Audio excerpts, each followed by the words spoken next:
지난해 56조 4천억 원의 막대한 세수 결손에 이어 올해 또한 29조 6천억 원의 추가적인 대규모 세수 결손이 예상되는 상황입니다. 오늘 오전 정부는 2024년 세수 재추계에 따른 재정 대응 방안 보고서를 기습 발표했습니다.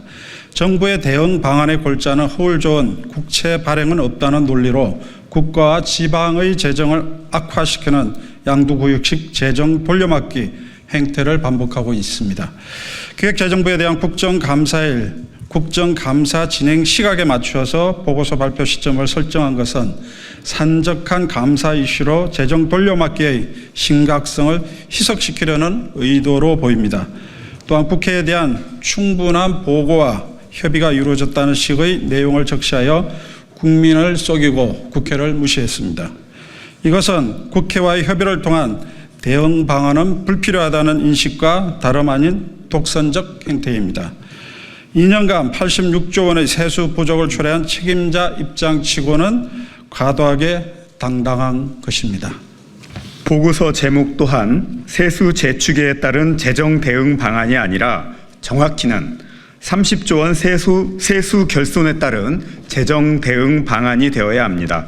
그러나 정부는 정책 실패에 따른 추가적 대응 방안을 통상적인 업무인 양 국민 앞에 공표한 것입니다.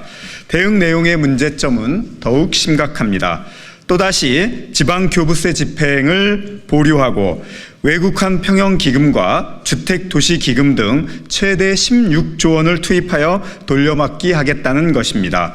그러면서 지방교부금 재추계에 따른 9.7조 원 감액해야 하지만 그중 3.2조 원을 교부할 것이며 6.5조 원만 집행을 보류하겠다고 선심 쓰는 양 밝히고 있습니다.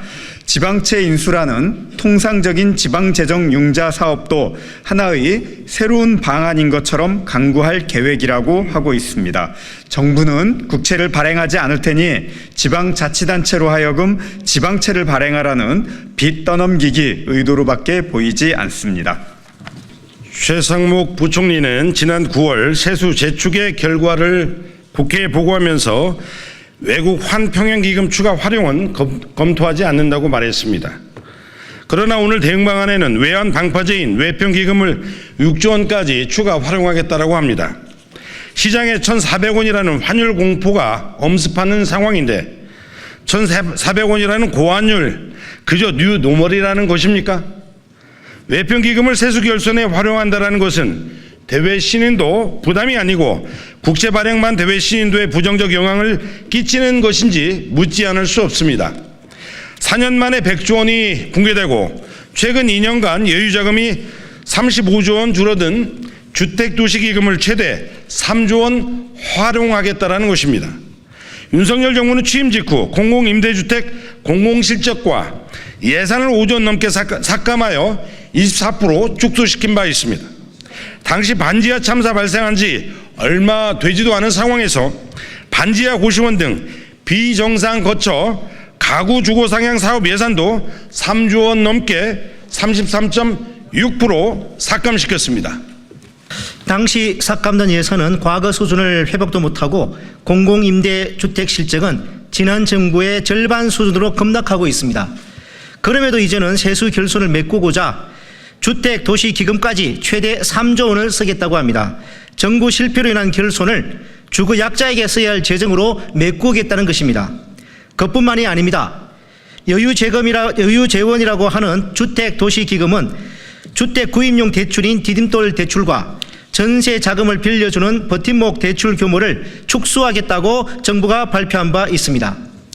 여유재원이 아니라 실질적으로는 서민들의 생애 첫 주택 구입 자금과 전세 대출금을 축소해 세수 결손의 재원으로 활용하겠다는 것과 다름없습니다. 게다가 통상적 불용이 9조 원 가능하다고 밝혔습니다. 가뜩이나 민생 경제가 어려운 상황에서 정부 차원으로 불용 예산을 줄일 노력은 전혀 없이 통상적이라며 이미 9조 원까지 불용 예산이 확정된 것처럼 쉽게 말하고 정부의 책임과 의무를 철저히 방기하고 있는 것입니다. 세수 결손에 따른 재정 대응은 매우 중대한 사안이며 국정감사 중에 휩쓸려 일시에 다룰 일이 결코 아닙니다. 이 사태의 주 원인인 부자 감세를 철회하기 위한 국회 차원의 재정 파탄 청문회를 즉각 소집해야 할 것입니다. 국민의힘 또한 정부의 재정정책 실패를 덮는 일에 동조하기보다 국민의 경고에 귀 기울여 정부 실패를 바로잡기 위한 국회 고유의 업무에 동참하기 바랍니다.